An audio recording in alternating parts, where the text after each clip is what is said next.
अब हम आगे बढ़ते हैं, ये 3 ड्रग्स, ये बहुत इजी एंड बहुत इंपॉर्टेंट ड्रग्स है एट द सेम टाइम। तो इनको हम सबसे पहले स्टार्ट करते हैं ऑक्सीटोसिन। हमने पहले भी एक बारी ऑक्सीटोसिन देखा हुआ है, राइट? तो तुम्हें थोड़ा बहुत याद है ऑक्सीटोसिन क्या था? एक यूटेराइन स्टिमुलेंट था। हमने यूटेराइन स्टिमुलेंट वाला जब टॉपिक किया था, तो ये क्या कर रहा था? ये यूट्रस कैल्शियम इन्फ्लक्स को इंक्रीज करवाकर यूटेराइन मसल्स को जोर जोर से कंट्रैक्ट करवा रहा था। और हम ऑक्सीटोसिन को उन केसेस में दे रहे थे जब हम चाहते हैं कि डिलीवरी हो जाए या पोस्ट पार्टल हेमरेज जो है वो स्टॉप हो जाए। ये वहाँ पर हमने देख लिया था, है ना? इतना चीज़ तुम्हें ऑक्सीटोसिन जब नाम सुना तो तुम्हें ये बातें अब याद आनी चाहिए, ठीक है? Oxytocin is a natural hormone, हमारे अंदर भी तो है। पोस्टीरियर पिट्यूटरी जो है वो प्रोड्यूस करता है, रिलीज करता है। Oxytocin is a natural hormone produced by the posterior pituitary gland and also available in the synthetic form as a drug. बाहर से हम देते हैं जब हमें डिलीवरी करानी होती है। It is use to stimulate uterine contractions clear during labour, delivery and postpartum period. कौन कौन सी सिस्टम पे ये कैसे कैसे एक्ट करता है तुम्हें पता है ना? ये ब्रेस्ट में भी एक्ट करता है, मायो एपिथेलियल सेल्स पे, और मिल्क इजेक्शन को इंड्यूस करवाता है। तो यूट्रस पे stimulates rhythmic contraction, induction of labour हो जाती है। ब्रेस्ट के केस में contract myoepithelial cell, helps in milk ejection, ये भी तुम्हें पता है। वेस्कुलर के केस में may cause slight fall in BP and flushing in large doses. क्यों? क्योंकि ये वेजोडाइलेशन कॉज करता है, ये हमने देखा था, ठीक है? 3 सिस्टम पे वर्क कर रहा है और कैसे वर्क कर रहा है ऑक्सीटोसिन, क्लियर? अब हम आगे बढ़ते हैं मैकेनिज्म, वो तुम्हें पिछली बारी से क्लियर होगा, चाहे तो वो कर लो चाहे ये कर लो, वैसे तो सिमिलर ही है। Oxytocin administration binds to the अपने receptors, oxytocin receptors on the uterine smooth muscle, जिससे calcium influx, intracellular calcium increase हो गया। तुम्हें पता है कैल्शियम क्या कराता है? Rhythmic contractions of uterine muscles, जिसके कारण लेबर इंडक्शन हो जाएगी। तब जब लेबर इंडक्शन होगी तो जो फीटस है वो भी बाहर निकलेगा, अगर प्लेसेंटा को बाहर निकालना है वो भी निकल जाएगा एंड पोस्टपार्टल हेमरेज स्टॉप हो जाएगी। क्लियर? बहुत ईजी था, हमने पहले पढ़ लिया है। अब हमें ये पता होना चाहिए कि तीनों केसेस में अगर हमने लेबर इंड्यूस करानी तब कितना डोज देना है, पोस्टपार्टम के बाद ब्लीडिंग को स्टॉप करना है तब कितना देना है, मिल्क इंजेक्शन करवानी है तो तब कैसे देना है। तो ऑक्सीटोसिन किस नाम से आता है? पिटोसिन के नाम से। एक्शन क्या है तुम्हें पता है? Tonic contractions. Induction of labour अगर करवानी है तो 10 to 20 units in 1 litre of IV fluids. Postpartum bleeding stop करानी है तो same 10 to 20 units in IV bag और आईएम। इंट्रानेजल तब हम देते हैं जब हमने मिल्क इंजेक्शन इंड्यूस करवानी है। क्लियर? ये बहुत इंपॉर्टेंट था, राइट? अब हम पढ़ते हैं ऑक्सीटोसिन की indications and Contra indication. Indication इसकी कुछ थेराप्यूटिक है, कुछ डायग्नोस्टिक है। तो सबसे हम थेराप्यूटिक पढ़ते हैं सबसे पहले इंडिकेशंस। तो पहले तो पता है थेराप्यूटिक कौन सी किन किन तरीकों, अभी हमने इतने बड़ी देख लिया है। लेबर इंड्यूस कराने के लिए active management of third stage labour, early pregnancy, abortion, क्योंकि अगर किसी को वो बेबी नहीं चाहिए तो ये इतनी जोर से कॉन्ट्रैक्शंस कर तो रहा है कि जो वो बेबी है वो बाहर निकल जाएगा, ऑटोमेटिकली अबॉर्शन हो जाएगा। यूटेराइन इनर्शिया, यूटेराइन इनर्शिया उसी को ही कहते हैं रिदमिक कॉन्ट्रैक्शन से इंड्यूस करवाना। पोस्टपार्टम हेमरेज स्टॉप करने के लिए। और ब्रेस्ट इंगॉर्जमेंट, ये टर्म का क्या मतलब है? ब्रेस्ट इंगॉर्जमेंट एक टर्म होती है, जब पता क्या होता है, जब वुमेन प्रेग्नेंट हुई होती है, बिल्कुल लास्ट टाइम चल रहा होता है ट्राइमेस्टर, लास्ट ट्राइमेस्टर, तो उस वक्त ब्रेस्ट बहुत टेंडर होती है क्योंकि उसमें कुछ फ्लूइड्स एंड मिल्क बहुत ज़्यादा अमाउंट में होता है। तो अब हम ये इस टर्म को कहते हैं ब्रेस्ट इंगॉर्जमेंट, जब बहुत ज़्यादा ब्रेस्ट टेंडर हो due to accumulation of excess of milk and other fluids.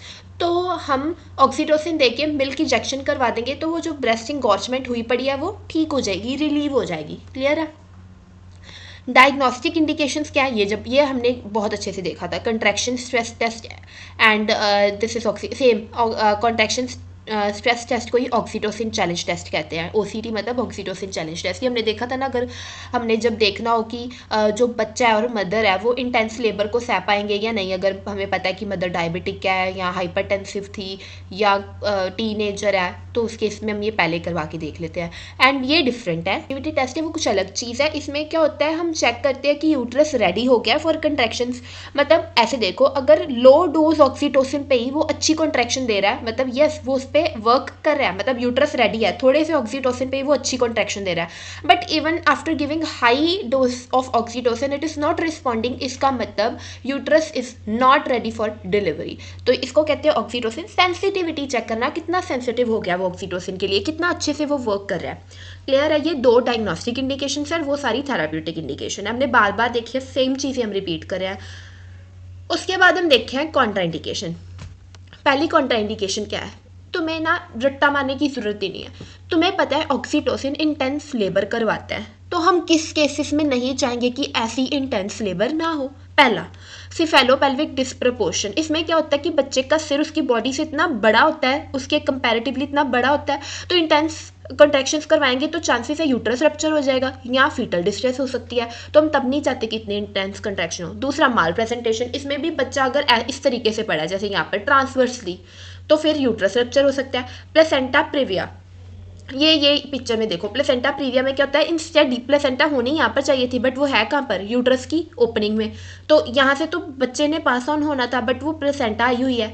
तो इतनी जोर से अगर हम कंट्रैक्शन करवाएंगे ऑक्सीटोसिन देके, तो जो यहाँ पर ब्लड वेसल्स है वो लीक हो जाएगी, तो इंटेंस हेमरेज हो सकती है। तो इस केसेस में भी हम अवॉइड करते हैं। वैसा प्रीविया इसमें भी सेम है, जो फीटस की ब्लड वेसल्स है वो सर्विक्स की ओपनिंग के पास आई होती है, इस केसेस में भी हम नहीं दे सकते। प्लेसेंटा प्रीविया में प्लेसेंटा सर्विकल ओपनिंग के ऊपर आया होता है, वेजा प्रीविया में फीटस की ब्लड वेसल्स, तो दोनों केस में हेमरेज होने के चांसेस बहुत ज़्यादा हो जाते हैं। प्रीवियस क्लासिकल सिजेरियन सेक्शन और uterine scar at risk of rupture. पहले किसी का सिजेरियन सेक्शन हुआ है तो हम नहीं करवा सकते, इतनी इंटेंस यूट्रस रप्चर हो जाएगा। Over distended uterus same. Foetal distress, अगर पहले ही बच्चे की SpO2 इतनी गिरी हुई है, हार्ट रेट इतनी उठी हुई है, तो नहीं करा सकते। Hypersensitivity to oxytocin. I hope ये अब तुम्हें याद हो जाएंगी। एडवर्स इफेक्ट क्या है ऑफ गिविंग ऑक्सीटोसिन, ये तो अभी अभी हमने सारा कुछ पढ़ा है। यूटेराइन हाइपर स्टिमुलेशन, रप्चर हो सकता है। कार्डियोवास्कुलर, मम्मी को hypotension, tachyarrhythmia, nausea, vomiting, rare anaphylactoid reaction, anaphylaxis हो सकती है। अब हम सेकंड ड्रग करते हैं विच इज मिसोप्रोस्टोल। ये भी हमने पहले डिस्कस किया है, ये भी एक क्या है, यूटेराइन स्टिमुलेंट है। चलो यहाँ पर ही देखते हैं। Misoprostol is a synthetic prostaglandin E1 analogue.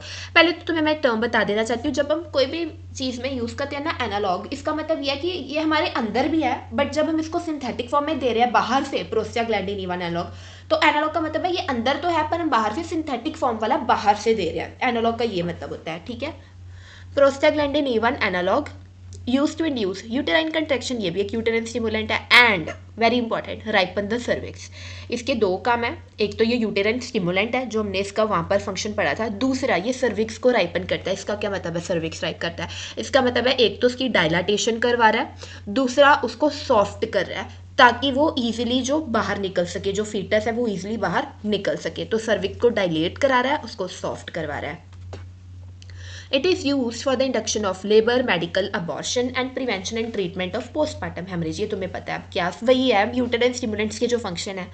ये भी किन किन जगह पे वर्क कर रहा है, एक तो यूट्रस पे यूटेराइन कंट्रैक्शन कॉज कर रहा है, जिससे हम पोस्टपार्टम हेमरेज को स्टॉप कर सकते हैं, लेबर इंड्यूस करा सकते हैं, अबॉर्शन करवा सकते हैं। सर्विकल राइटनिंग, उसका क्या मतलब था, सॉफ्टनिंग एंड डायलाटेशन, फैसिलिटेट्स लेबर और यूटेराइन इवैक्यूएशन। क्लियर है, बहुत ईजी है। मैकेनिज्म ऑफ एक्शन, अब हमने मिसोप्रोस्टोल एडमिनिस्टर किया, it stimulates prostaglandin receptors on the uterine smooth muscles. Oxytocin receptors पे लग रहा था, मिसोप्रोस्टोल प्रोस्टाग्लैंडिन रिसेप्टर्स पे लग रहा है। सेम वही चीज़ ये कर रहा है, इंट्रासेलुलर कैल्शियम इंक्रीज करेगा जिससे यूटेराइन मसल कॉन्ट्रैक्ट करेंगी, और सर्विकल सॉफ्टनिंग एंड डायलाटेशन होगी जिससे facilitates labour, abortion and control of PPH। Clear, सब कुछ सेम चल रहा है क्योंकि हमने ऑलरेडी डिस्कस कर लिया। अब इसमें बार बार उतनी एक्सप्लेनेशन की जरूरत नहीं है जो हमने फर्स्ट टाइम में पढ़ लिया। इंडिकेशंस बार सेम तो है, induction of labour, medical abortion. Misoprostol तुम्हें पता है ना, MTP किट देखी थी, उसकी वीडियो या उसकी वीडियो मैं डाल दूंगी MTP की, जब मिफेप्रिस्टोन एंड मिसोप्रोस्टोल हम इकट्ठे देते हैं proper medical termination of pregnancy में, तो इसका वो भी एक मेजर इंडिकेशन है। मिसोप्रोस्टोल प्लस मिफेप्रिस्टोन हम MTP किट में रखते हैं। Prevention and treatment of PPH देख लिया। इवैक्यूएशन ऑफ मिस्ड और इनकम्प्लीट अबॉर्शन, मेन क्या है, डिलीवरी इंड्यूस कराना, PPH को रोकना, अबॉर्शन करवाना है, MTP किट में सर्विकल राइपनिंग कराना, बस। यहाँ प्लेसेंटा की इवैक्यूएशन करवाने के लिए। Gastric protection in patient taking NSAIDs, yes, misoprostol का GI यूज भी है कि ये जो पेप्टिक अल्सर्स है उनको नहीं होने देता है। It is one of a non obstetric use. Gastric protection in patient taking NSAID, ताकि नसैड इंड्यूस्ड अल्सर्स ना हो, ये एक चीज़ याद रख सकते हो कि डिफरेंट है। कॉन्ट्रा इंडिकेशंस सेम जो हमने पीछे पढ़ी है, पहले तो वही लिख दो, ये भी तो क्योंकि वही यूटेराइन स्टिमुलेंट है, जो वहाँ पर कॉन्ट्रा पढ़ी है ये भी कॉन्ट्रा सेम ही होंगी। Previous caesarean section, grand multipara, इसका क्या मतलब है, मम्मी की पहले 5 से ज़्यादा बच्चे हैं, मतलब मोर देन और इक्वल टू 5 डिलीवरीज पहले हो चुकी है, उससे क्या होगा, यूटरस इज़ वेरी फ्रेजाइल, तो अगेन यूटरस रप्चर के चांसेस ज़्यादा होंगे। फीटल डिस्ट्रेस, सिफेलोपेल्विक डिस्प्रोपोर्शन पढ़ लिया, माल प्रेजेंटेशन, प्लेसेंटा प्रीविया, वेजा प्रीविया पढ़ लिया, पहले से कोई वेजाइनल ब्लीडिंग हो रही है, hyper sensitivity, severe asthma, cardiac disease, epilepsy, क्योंकि जो मिसोप्रोस्टोल है वो ब्रोंको कंस्ट्रिक्शन कॉज करता है, तो हम अस्थमा वगैरह में भी नहीं देते, और उसका सीएनएस इफेक्ट भी होता है, तो एपिलेप्सी के केस में भी नहीं देते। सेम एडवर्स इफेक्ट, कुछ डिफरेंट नहीं है, सेम है, डोज अलग है। देखो अगर हमने यहाँ पर क्या करवाना, उस बेस पे डिफरेंट डोज है। अगर हम सर्विकल राइटनिंग कराना चाहते हैं तो 25 to 50 माइक्रोग्राम वेजाइनली देते हैं एवरी 3 to 4 आवर्ली। अगर हम लेबर इंड्यूस करवाना चाहते हैं, डोज सेम है, रूट डिफरेंट है, 25 to 50 microgram orally. Second trimester MTP, अगर हमने मेडिकल टर्मिनेशन ऑफ प्रेगनेंसी करवाना है तो 400 microgram वेजाइनली 3 to 4 hourly. PPH stop करनी है पोस्टपार्टल हेमरेज तो 600 to 800 माइक्रोग्राम पर रेक्टल। ये टेबल तुम एज इट इज याद रख लो। ये मीजोप्रोस्टोल एक तो ड्रग बहुत इंपॉर्टेंट है, ऊपर से ये देखो क्योंकि उसकी यही तो 4 मेजर इंडिकेशन थी, और चारों इंडिकेशन में हमने रूट चेंज कर दिया, डोज चेंज कर दिया। ये बहुत इंपॉर्टेंट और इतना टफ भी नहीं है। एमटीपी में तो डोज हमने इसका याद किया हुआ है वैसे भी। क्लियर है, ये याद कर लो प्लीज। तो अब हम नेक्स्ट ड्रग करते हैं विच इज़ अर्गोमेट्रिन। ये हमने वहाँ पर कर ली थी। अगर तुम्हें याद है कि ये कौन सी फंगस से डराइव होती है, then do write in the comment section. Ergometrine क्या था, एक अर्गोट एल्कोलॉइड था। It is also a uterotonic drug, मतलब वही सेम एक यूटेराइन स्टिमुलेंट थी। बट अगर तुम्हें याद है हमने देखा था कि अर्गोमेट्रिन का एक डिफरेंट सी इंडिकेशन थी, ये हम डिलीवरी के लिए नहीं यूज़ करते, ये हम किसी और चीज़ के लिए यूज़ कर रहे थे, याद है तुम्हें। ये इसका मेन इंडिकेशन थी पीपीएच को स्टॉप करना। रीज़न क्या था, क्योंकि ये रिदमिक कंट्रैक्शन की जगह टेक्निक कंट्रैक्शन कॉज कर रही है, इसलिए वो डिलीवरी के लिए नहीं यूज़ कर सकते। उससे फीटल डिस्ट्रेस हो सकती है, वैसे की कंट्रैक्शन, टेक्निक कंट्रैक्शन। उतनी इंटेंस कंट्रैक्शन हमें चाहिए होती है सिर्फ पीपीएच स्टॉप करने के लिए, तो इसकी सिर्फ इंडिकेशन है पोस्टपार्टल हेमरेज स्टॉप करना। तो ergometrine is an ergot alkaloid used as a uterotonic. It stimulates uterine smooth muscle, cause sustained contraction, mainly used to prevent and treat postpartum hemorrhage. Action: produces powerful and sustained uterine contraction, increase tone of uterus, help in delivery of placenta and control of PPH. Delivery of fetus नहीं करवा सकते, but placental delivery हम करा सकते हैं with PPH control करना, which is a major indication. Mechanism of action: ergometrine का याद है हमने देखा था alpha adrenergic receptors and serotonin receptors होते थे, ये भी वही कैल्शियम इंक्रीज करा देगा, टोनिक कंट्रैक्शन इंक्रीज, जिससे यूटेराइन ब्लीडिंग स्टॉप। मेन तो सेम ही है, रिसेप्टर डिफरेंट हो रहे हैं सभी जगह पे। इंडिकेशन, थेराप्यूटिक इंडिकेशन वही, टोनिक पीपीएच, हेमरेज हो रही है, इनएविटेबल अबॉर्शन करवाना है। अबॉर्शन में तो यूज़ कर सकते हैं, तब हमें नहीं, तब हमें फीटस की हेल्थ से तब थोड़ा ना प्रॉब्लम, हम तो अबॉर्ट ही करना चाहते हैं, तो ऑब्वियसली हम फिर अबॉर्शन के केस में भी इसको यूज़ कर सकते हैं। एक्सपल्जन ऑफ हेटेरिफॉर्म मोल प्रेगनेंसी, ये पता क्या होता है हेटेरिफॉर्म मोल प्रेगनेंसी? इसमें फीटस बनने की जगह पता, जो अंदर जैसे प्लेसेंटा के कुछ सेल्स हो गए या एंडोमीट्रियम के कुछ सेल्स हो गए, ये इकट्ठे होकर एक एबनॉर्मल मास बना रहे होते हैं। कोई फीटस नहीं वहाँ पर बन रहा, कुछ नहीं, फर्टिलाइजेशन की प्रोसेस जैसे हुई नहीं है, बड़ी फेक प्रॉब्लम है ये। सिर्फ कुछ एंडोमेट्रियम के और कुछ प्लेसेंटा के सेल्स मिल के कुछ एक डिफरेंट एक मोल लाइक स्ट्रक्चर बना रहे होते हैं, तो उस एक एबनॉर्मल सा स्ट्रक्चर ही बन रहा होता है, उसको रिमूव करने के लिए भी हमें चाहिए होती है इंटेंस कॉन्ट्रैक्शंस, तो हम इसका यूज़ कर सकते हैं एमटीपी में, मेडिकल टर्मिनेशन ऑफ प्रेगनेंसी करने के लिए। मतलब जिसमें हमें फीटस की हेल्थ से कोई प्रॉब्लम नहीं है, वो सब कुछ कर सकते हैं हम। Active management of third stage labour in case of excessive bleeding, तो फिर ये प्रोफाइलैक्सिस हम कर सकते हैं। It is a prophylactic indication कि एक्सेसिव ब्लीडिंग अगर हो रही है थर्ड स्टेज लेबर में, तो फिर हम इसको यूज़ करेंगे एज अ प्रोफाइलैक्सिस इंडिकेशन। इतनी इंटेंस कॉन्ट्रैक्शन तुम बताओ हम कब नहीं करवाएंगे? जब ऑलरेडी मम्मी या मदर को या फीटस को हाइपरटेंशन है, प्री एक्लेम्पशिया या क्लेम्पशिया है, तब नहीं करवा सकते। ये दोनों टर्म्स मैंने समझा दी हैं। उसको हार्ट डिसीज़ है, पेरिफेरल वेस्कुलर डिसीज़ है। ये पता है पेरिफेरल वेस्कुलर डिसीज़ क्यों? क्योंकि जो अर्गोमेट्रिन होता है ना, वो वेजोकंस्ट्रिक्शन कॉज करता है, वही इसीलिए इसी वेजोकंस्ट्रिक्शन कॉज करता है, इसलिए हम ऑलरेडी हाइपरटेंशन है अगर किसी को तो नहीं देंगे। और पेरिफेरल वेजोकंस्ट्रिक्शन कॉज करता है, इससे क्या होगा कि कुछ एरियाज में जैसे उसने वेजोकंस्ट्रिक्शन कॉज कर दी तो blood flow to some areas would reduce, right? तो वहाँ पर नेक्रोसिस होने के चांसेस है। अगर किसी को पहली पेरिफेरल वेस्कुलर डिसीज है तो फिर बिल्कुल ही नहीं करेंगे, उसने और वेजोकंस्ट्रिक्शन करा दी, ब्लड फ्लो और रिड्यूस हो गया, वहाँ पर नेक्रोसिस होनी स्टार्ट हो जाएगी।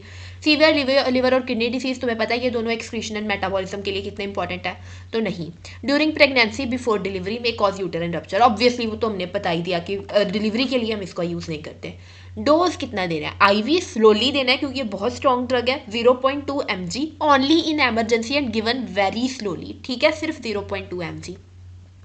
Adverse effect hypertension, headache, nausea, vomiting, chest pain, palpitation and वेजोकंस्ट्रिक्शन जिससे गैंग्रीन हो सकती है, यूट्राइन स्पाज्म जिसके कारण पेन एंड रप्चर हो सकता है अगर ओवरडोज दे दिया तो। इतनी टेक्निक कॉन्ट्रैक्शन, इतनी सस्टेन्ड कंट्रैक्शन ये कॉज करता है कि यूट्रस रप्चर भी हो सकता है अगर थोड़ा सा भी ओवरडोज दे दिया तो। फिर हम आगे पढ़ते हैं मिथाइल